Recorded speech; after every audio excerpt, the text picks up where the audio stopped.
Hey guys, this is Investing with Quito, and I just want to record this quick video. And I've got live, so if you're going to be watching this later, wanted to share with you guys the process of the eviction. And I'm going to refer to this. This is the process here in Montana, and specifically, I live in Billings, as you know, and that's where all my rentals are. But I wanted to share with you guys the process because if you're in rentals, eventually you're going to have to go through the eviction process. It's not fun, but it's part of the game. If you're going to be in real estate, you're going to have to go through this. And I've gone through a lot. It's sad to say I've done enough that even the people at the courthouse, they recognize my name. And but anyways, it's a you know it's a part of the process of just owning rentals. It's not fun, but you got to do it. So I want to share with you guys the process here in Montana, and might be similar to your process, but every state has a different process. And I'm just going to refer to you the Montana. I'm not an attorney, but I just do this, and I just want to share my experience. So in Montana, if a tenant's late, and for me, I typically give in my leases, I have a 5-day grace period. Even though rent is due on the first, they get till the fifth to pay.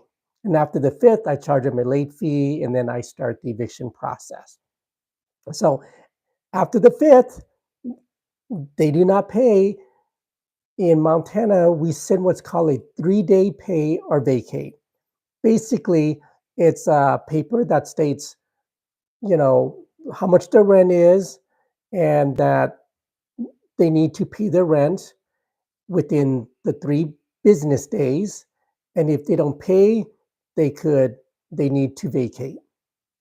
And there's a couple ways to serve them. One is you could send it by mail. And if you do send it by mail, I recommend that you just do what's called a certificate of mailing. Okay, that is different than a certified mail because a certified mail would require the tenants to actually sign on it. And in Montana, you just got to, hey, John, in Montana, you just got to have a proof that you sent out the notice. So that's why you can just get away with a certificate of mailing. And that usually costs, I think, like 85 cents or $1, which is cheaper than sending a certificate of mailing because that actually costs more. And then, so anyways, once you send that to them, and in Montana, they allow you like 3 days to send. So when you send a 3-day, and then from that, it's another 3 days. So total of 6 days. So when you send it, so you basically have about a week from when you send out the notice to actually for the tenants to respond. So 6 days.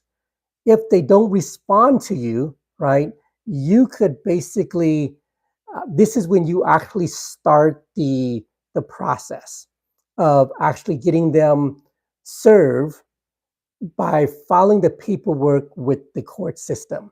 So in Montana, the paperwork that we have is you have what's called a summons and complaint.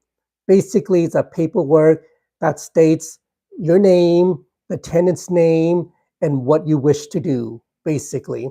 So you have a summons and complaint, and then you have what's called the complaint actually has the property address, how much they put down the deposit, how much they owe.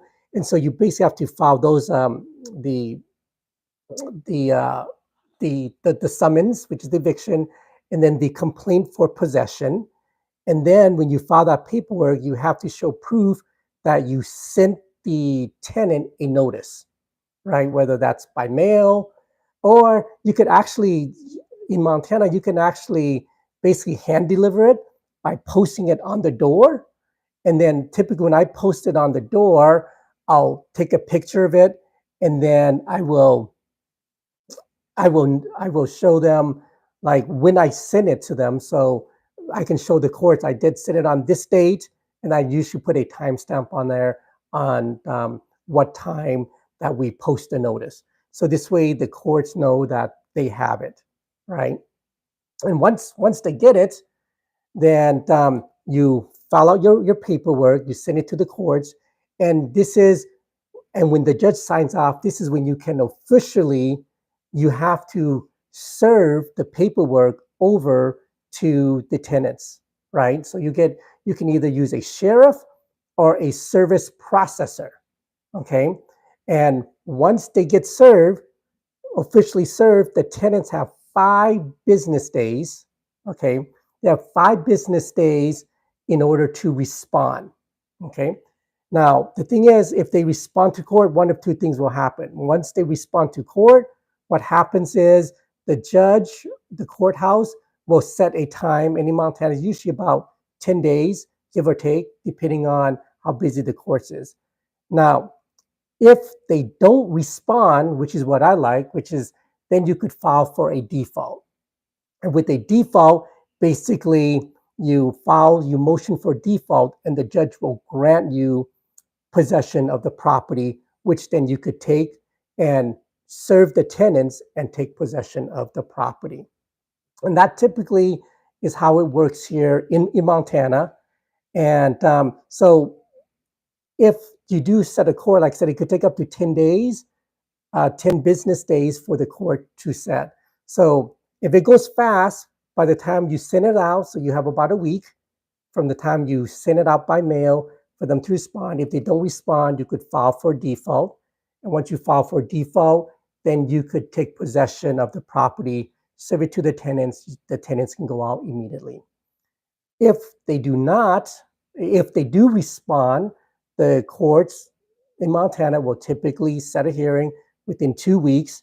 You go to court, you basically show them, your lease agreement, that certificate that you did mail that they did get a notice to clear the rent, and the judge will hear what the tenant has to say, why they're not paying, and typically the judge will rule in your favor for non-payment. So like they could have many excuses, like, hey, he's a slumlord, he didn't fix this, he didn't fix that, this is why I'm not paying. But the bottom line is, if they're not paying, the judge is going to get them out. So just wanted to share with you guys the process of the eviction here in Montana. So I hope it helps. I don't like to do evictions, but it's just part of being a landlord, right? Part of having an investment property, you're going to go through it. Let me share with you my first eviction process. This was actually, it wasn't here in Montana, but it was in the Seattle, which where I lived before. And this was a tenant, was a single mom. She was on Section 8. And so I go through the process. She's not responding. So the judge or the court gives me a default. So I go with the sheriff, and it's like 9 o'clock in the morning. We knock on the door. Nobody's there, right? And somebody's there, but it took him a while to answer. So they finally answered. And what happened was, she's got 4 kids, right? And here we are. We open the door. The sheriff gives her the writ, and she is, she's still in her pajamas.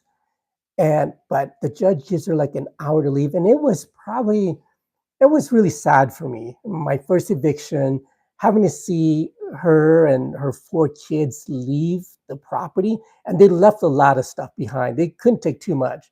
And they left a bunch of stuff behind, and the kids were saying, "Mom, what's going on?" This or that. But that's what happened.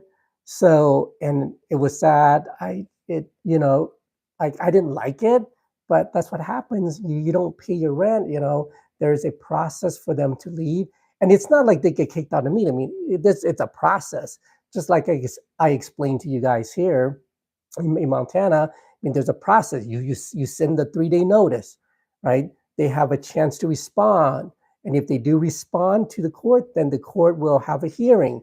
And then you go to a hearing, you can speak your case in front of the judge. And if you don't, right, and you get served, you don't respond, then we could enter for default. So, they do know that it's coming.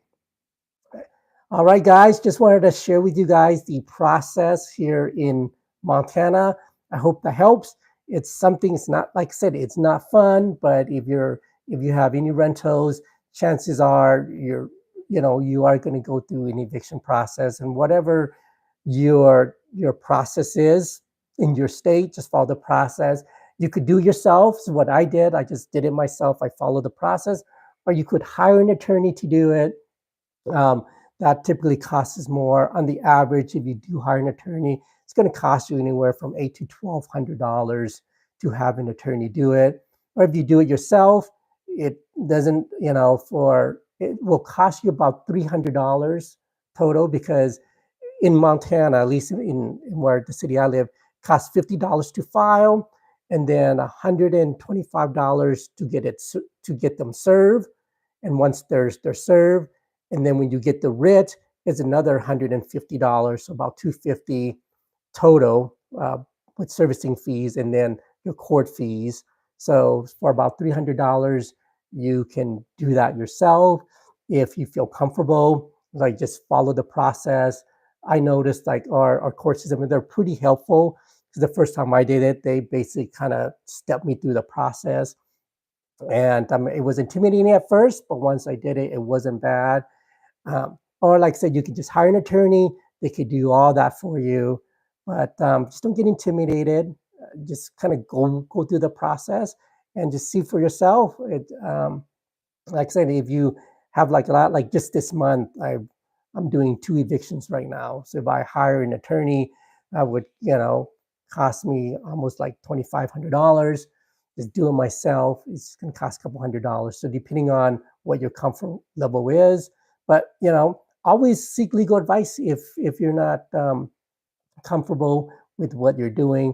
But for the most part, I encourage you, like, don't get intimidated. Just go through the process yourself and see what happens. Um, Worst case scenario, you're going to learn. Like I said, or you can just hire an attorney. They could take you from A to Z. All right, guys. I hope that was helpful. You guys take care. Thanks for joining.